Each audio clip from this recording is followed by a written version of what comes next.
Tu sais que les Anglais ici en tant que Congolais nous sommes. Nous tous, même ceux-là qui ont des enfants. Ceux-là qui ont des grossesses kilométriques.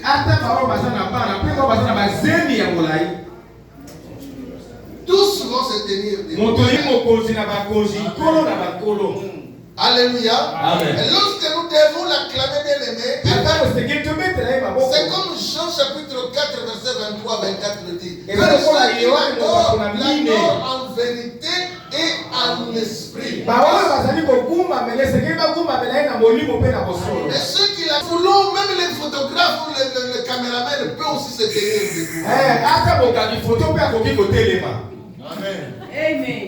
Et que tout celui qui veut l'acclamer, qu'il l'acclame en vérité et en esprit. Il y a deux choses qui sont là. La première des choses, lorsque nous devons l'acclamer, nous devons réellement prouver la vérité que nous sommes avec lui. En vérité, c'est-à-dire que quand je tourne le regard, il n'y a que lui et moi. En vérité, donc je l'aime. Et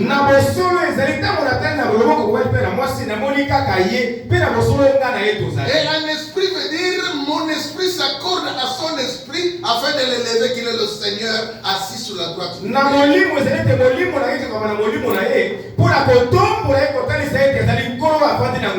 C'est ça, acclamer. Acclamer le Seigneur.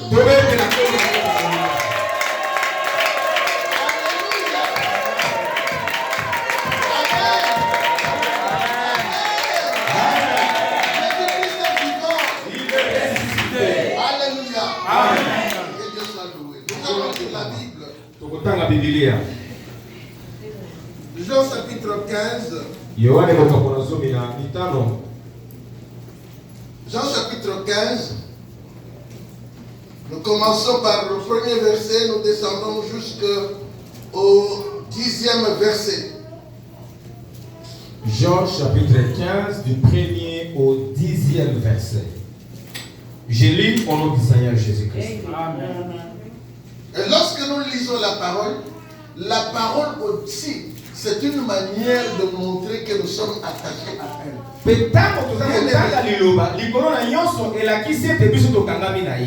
Bien aimé, la parole, lorsque nous la lisons, nous lisons Dieu lui-même.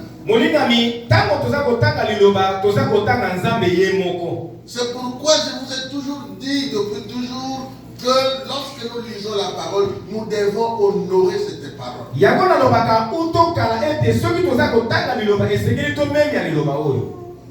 Alléluia. Amen. Nous lisons au nom de Jésus-Christ. Amen. Je suis le vrai cep et mon père est le vigneron.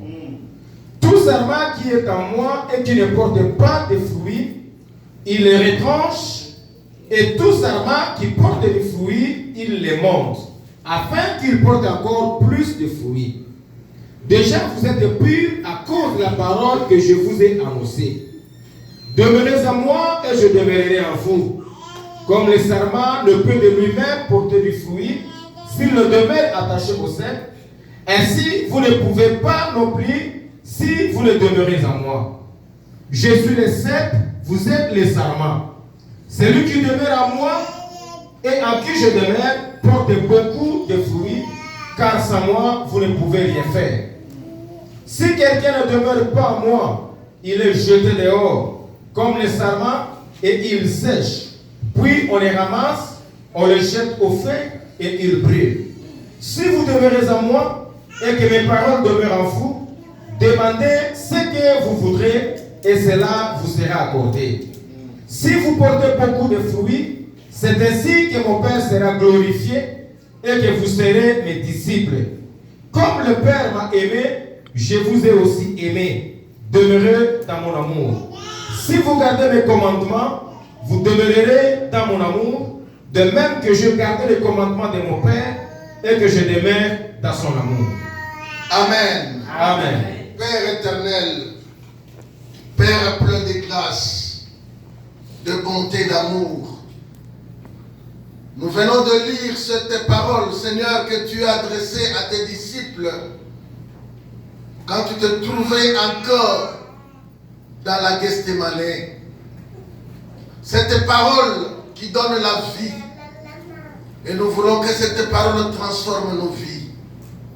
Bénis ton serviteur, moi, Seigneur, afin que cette parole me transforme aussi, que je sois comme mes frères, et que le jour-là, nous puissions célébrer la gloire à tes côtés.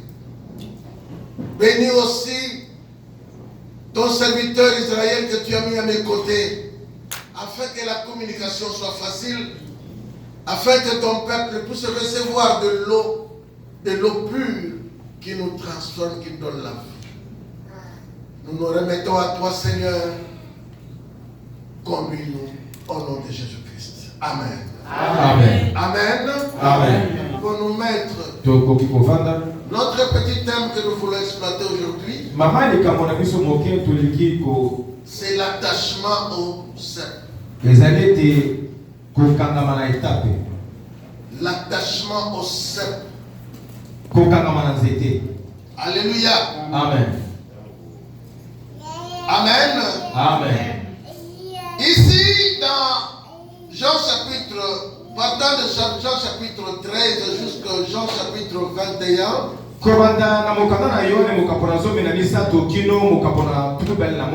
le Seigneur Jésus-Christ est en train de préparer les disciples. Parce que le moment de la crucifixion, de la mort, de la résurrection s'approche. Très souvent, il était avec la foule où il devait prêcher l'évangile, guérir et faire des miracles. Mais beaucoup de moments, il se retrouvait avec ses disciples. Laissez-moi vous dire, mon frère, ma soeur, que l'église du Seigneur, ce n'est pas la foule. Mais l'église du Seigneur, ce sont des disciples qui sont réunis pour une cause du royaume. Si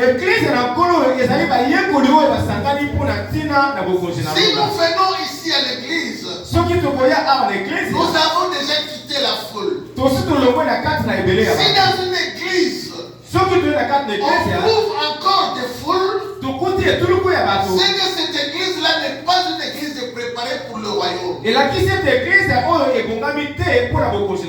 vous avais dit, bien-aimés, un jour dans ma première prédication dans cette église, il y avait 5 groupes de personnes qui suivaient Jésus. Le premier groupe qui suivait Jésus, ils le suivaient parce qu'ils avaient besoin de manger et de boire.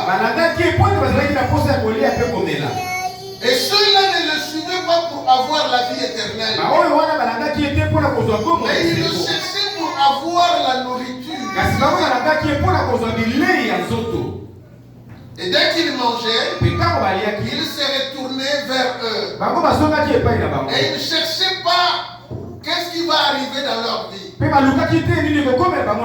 Deuxième groupe qui suivait Jésus, ce sont des gens qui venaient pour le cadre social. Ils venaient compris pour eux, parce qu'ils ont besoin de mariage, parce qu'ils ont besoin de guérison, parce qu'ils ont besoin des enfants, parce qu'ils ont besoin de quoi. Et dès qu'ils recevaient la main du Seigneur, ils partaient. Le reste ne les concernait pas. Troisième groupe de gens qui suivaient Jésus, il y a de ceux-là qu'on appelle les acclameurs, les fanatiques. Ce sont des gens de la foule. Aujourd'hui, tu peux être fanatique du pasteur Armand.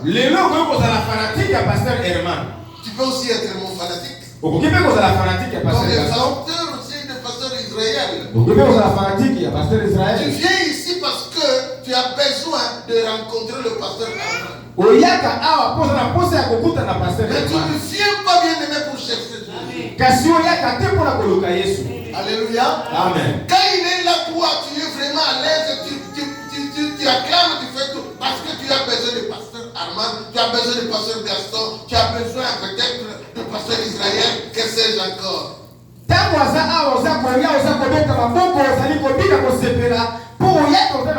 s'il n'est pas là, comme les pasteurs n'est pas là, ceux-là aussi ils sont partis à cause.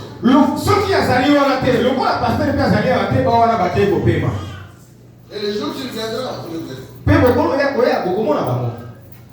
Alléluia. Amen. Amen. Amen. Ce sont des gens qui partent au stade quand il s'agit de match de vie d'Animana. Ils sont là simplement pour acclamer. Ils ne s'engagent jamais à jouer. Le quatrième groupe de gens qui suivaient Jésus, ce sont des pharisiens, des scribes et des sadducéens. Ceux-là les suivaient dans le but de voir où il va commettre les erreurs afin qu'il soit. C'est un bon micro, merci. Et bien aimé, ceux-là le suivaient. Ils le suivaient dans le but qu'il puisse commettre des erreurs afin qu'on l'arrête. Et combien de fois les scribes, les pharisiens le ont suivi? Ils l'ont tenté, ils l'ont fait des pièges pour qu'ils puissent dire ce qui va à l'encontre de leur loi, afin qu'on l'arrête. Alléluia. Amen. Mais Christ a besoin du cinquième groupe. Le cinquième groupe, c'est le groupe de Pierre. Ceux-là même, je pourrais dire, ceux-là qui viennent ici à l'église parce qu'ils ont compris la révélation de la vision que Dieu a donnée à son serviteur Herman.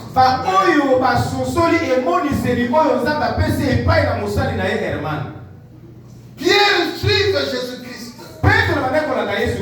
Et quand Christ leur avait demandé, mais les autres sont partis, qu'est-ce que vous attendez ici? Pierre a dit, à qui irions-nous? Toi tu es le Christ. C'est toi qui as la vie. Si aujourd'hui nous venons dans cette église, et que nous avons cette manière de raisonner comme Pierre a raisonné, c'est alors que nous serons appelés les vrais disciples dans l'église, mais de l'éternel. Mais laissez-moi vous dire, il y a un groupe de gens qui sont dans la foule qui peuvent venir à l'église avec la mentalité de la foule.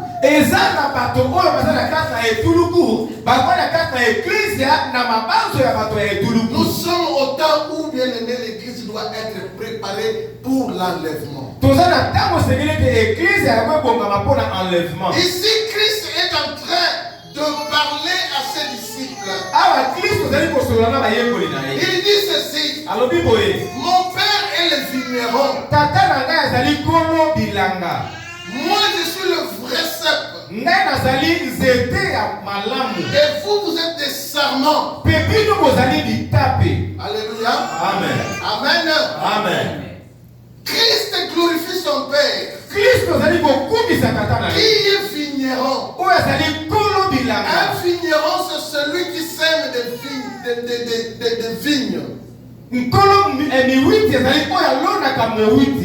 Alléluia. Amen. Dieu a créé le monde. C'est le monde lui appartient. Bien aimé, c'est lui qui a créé toutes choses. On l'appelle Adonai, le Dieu créateur. Il créa le monde, les choses visibles et invisibles. Il créa tout, bien aimé, selon sa volonté. La Bible nous dit, dans Malachie chapitre 2 verset 10, Dieu est le créateur de toutes choses, visibles et invisibles. Et Christ présente à ses disciples comme étant un vigneron. C'est Dieu qui t'a créé. Alléluia. Amen. Mais Christ ici lui-même dit, moi Christ, je suis le vrai sceptre. Alléluia. Le vrai sceptre. Quand je méditais ma Bible, j'ai compris qu'il y a encore de faux sceptres. Aujourd'hui, bien aimé, les prophètes dans le monde entier, nous voyons des musulmans leurs prophètes, les bouddhistes ont leurs prophètes, la femme Haï a leur prophète. Mais tout ce monde-là ont été appelés prophètes. On les appelle les sceptres. Mais ce sont des faux sceptres. Parce que leur message a été fini au tombeau. Mais Christ est le vrai sceptre. Parce que dans Actes des Apôtres, chapitre 4, verset 12, la Bible déclare que le salut ne se trouve en aucun autre nom. Il n'y a aucun autre nom qui nous a été donné sur cette terre. Il peut y apporter la vie. Il peut sauver. Il n'y a que le nom de Jésus. Voilà pourquoi il est le vrai sceptre. Amen. Il dit ceci. Le vrai sceptre dit ceci. Tout serment qui est en moi et qui ne porte pas de fruits, il le retranche. Le serment, c'est quoi, bien aimé? Le serment, en d'autres termes, en Israël, on les appelle les vignes.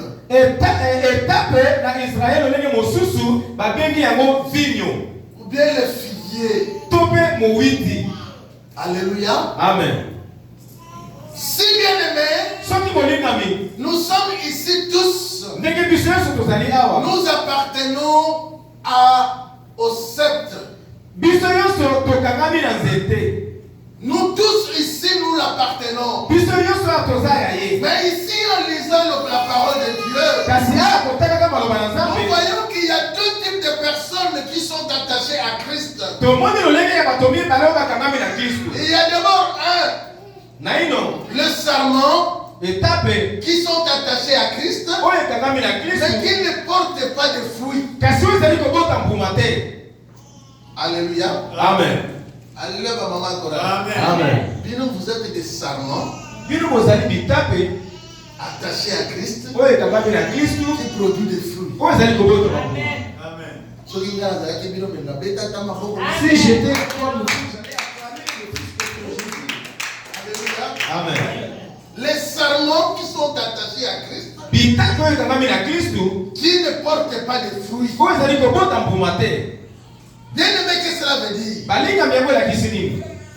Nous sommes à l'église ici. Celui qui nous a appelés à Christ, il veut que toi tu puisses produire.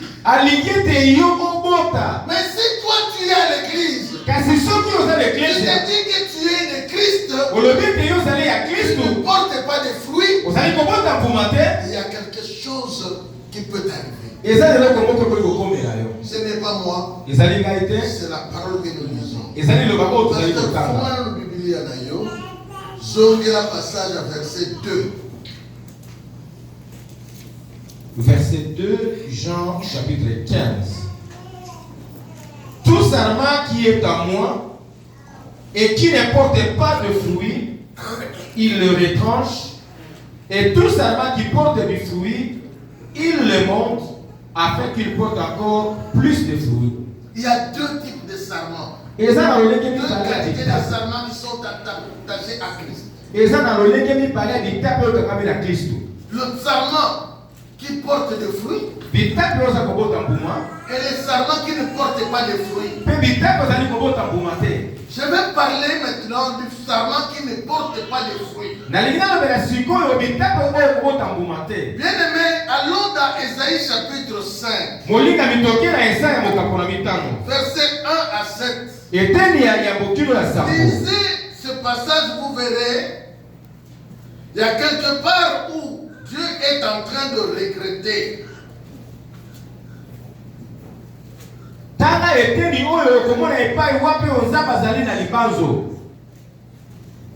Le serment. Quel est le souci de Dieu? Le souci de Dieu que tout ce qu'il a créé comme vigne, comme figuier, qu'il produise des fruits. Écoutez bien aimé. Je chanterai à mon bien-aimé. Je chanterai à mon bien-aimé le cantique de mon bien-aimé sur sa vigne. Mon bien-aimé avait une vigne sur un côté fertile. Quel a été le souci de ce vigneron-là? Qu'est-ce qu'il a fait ce vigneron? Pour avoir une bonne vigne.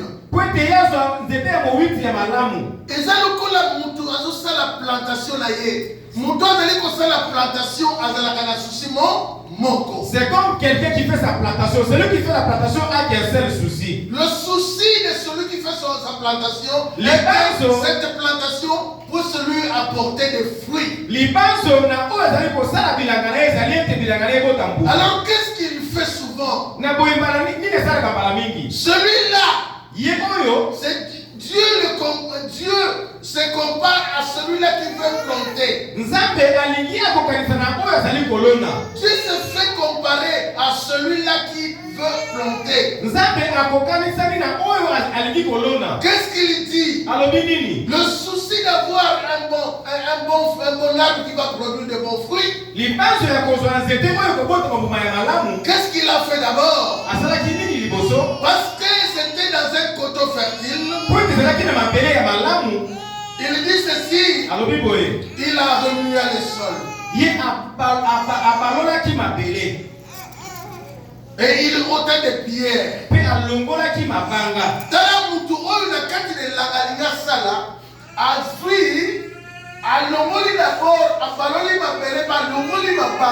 Regarde, celui qui fait sa plantation, il a remué la terre et enlevé toutes les pierres. Pour que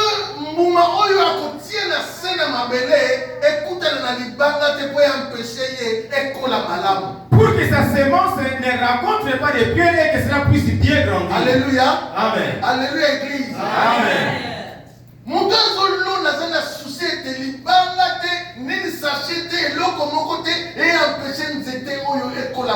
Celui qui plante a le souci que sa semence ne rencontre pas de pierres ou de sachets pour que cette semence grandisse très bien.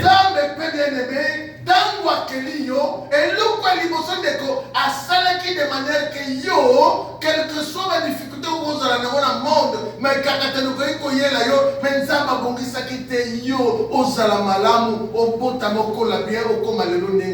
Dieu aussi dans sa volonté, quand il te créait, il a fait que tu sois bien, que tu grandisses et que tu produises aussi des fruits.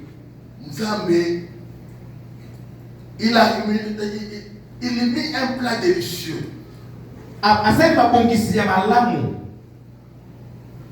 Il bâtit la tour. Atongi et Doudou. Alléluia. Amen. Dieu Nzambe se compare à cet homme qui est en train de faire une plantation. Abimi le la moto asali kosala bilanga. Asali mo kalamala. Il a bien préparé la terre. Il a semé. Il déjà que Bantaba,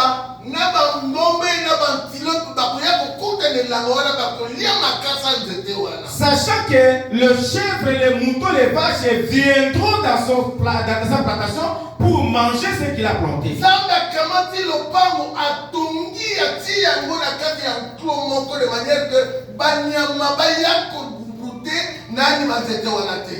Et Dieu a mis un tour, construisit un tour tout autour de son champ pour que les animaux ne viennent pas bouffer ce qu'il a planté. Quand je méditais, bien aimé, j'ai compris que Dieu, quand il t'a créé, pour que tu arrives à ce que tu es aujourd'hui, Dieu a mis de la sécurité. Il a mis un enclos de manière que les sorciers de ta famille, les démons, même les sorciers du quartier ne viennent pas toucher sur ta vie. Ate pembeni na yo aziki zingi okobatela poti batokeli bota na yo baya kosimba yo. Il est écrit dans Esaïe. Et comment na kati na Esaïe? Sur tes murs Jérusalem je mets des sentinelles. Na etutu na yo Yerusalem na te bakengeli. Qui veillent jour et nuit. Oyo bazali kokengela yo butu pe mo. Afin que toi tu ne sois pas touché. Po ete basimba yo te. Dieu. Nzambe. Le vigneron, ton créateur, quand il t'a créé, il a mis des sentinelles tout autour de toi. Laisse-moi te dire, bien-aimé, depuis la création, Dieu avait prévu 3 archanges. Il y avait l'archange Lucifer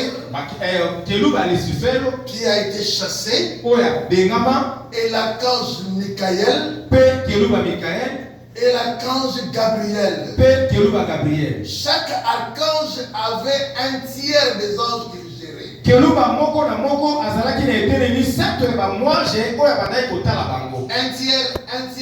tiers font 3 tiers des anges. Chaque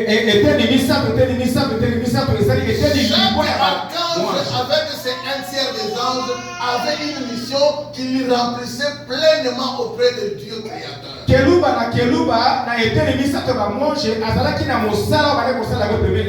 qui étaient attachés à Lucifer, ils venaient prendre l'adoration, le louange que les créatures offrent à Dieu, et les prenaient, ils les parfumaient et ils allaient au trône de Dieu pour les répandre.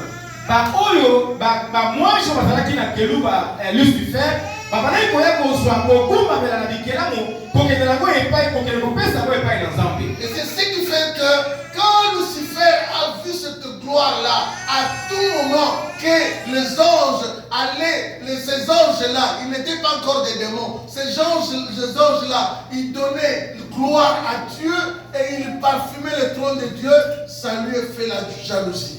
Tango Keluba Lucifer amonaki mosala ya bamwange pembeni kosala ko epai na Nzambe yango esalaki Yeshua.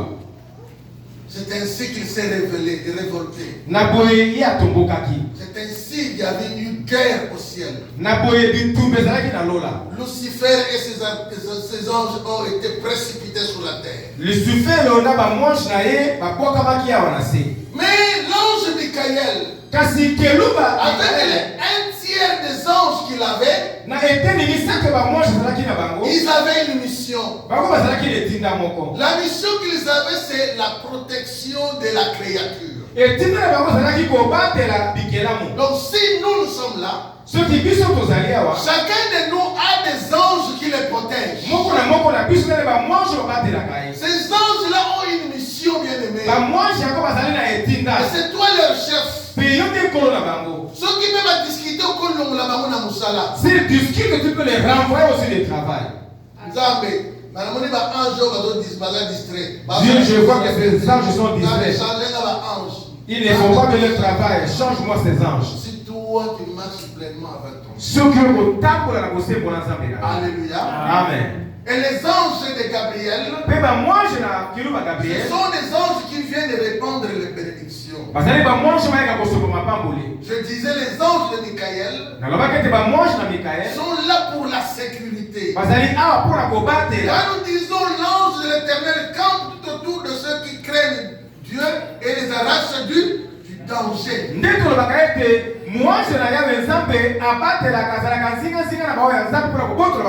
Ces anges-là sont là pour toi. Et ces anges-là sont comme cette tour que Dieu a créée. La Bible dit il bâtit une tour au milieu d'elle. Cette tour-là, bien aimé, c'était pour la protection que la vigne ou le figuier ne soit pas brouté.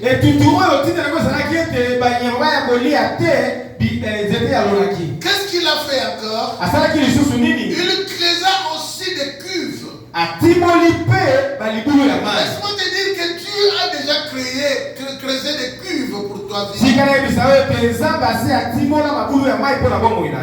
Chaque fois quand il y a la sécheresse, Dieu toujours a ce que la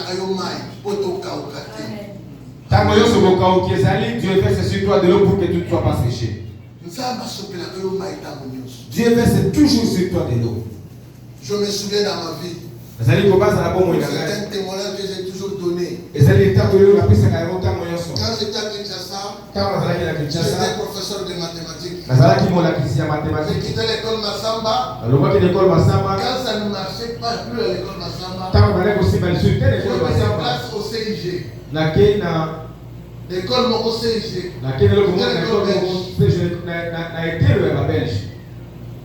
Quand ça n'a plus marché là-bas, j'ai placé un chemin de voyage.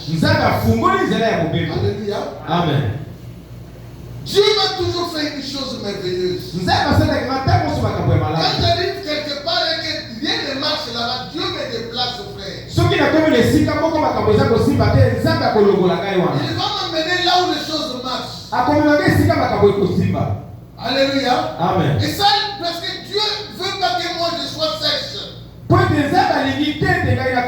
Alléluia. Amen. De même aussi toi, bien-aimé. Dans ma vie, Dieu a creusé des cuves. Ces cuves-là ne sèchent jamais. Dieu te bénit chaque jour. Parce que Dieu est en train d'espérer à une chose. Alléluia. Amen. Dieu espère que ces figuiers, quand ils vont grandir, ils vont produire des fruits. Quand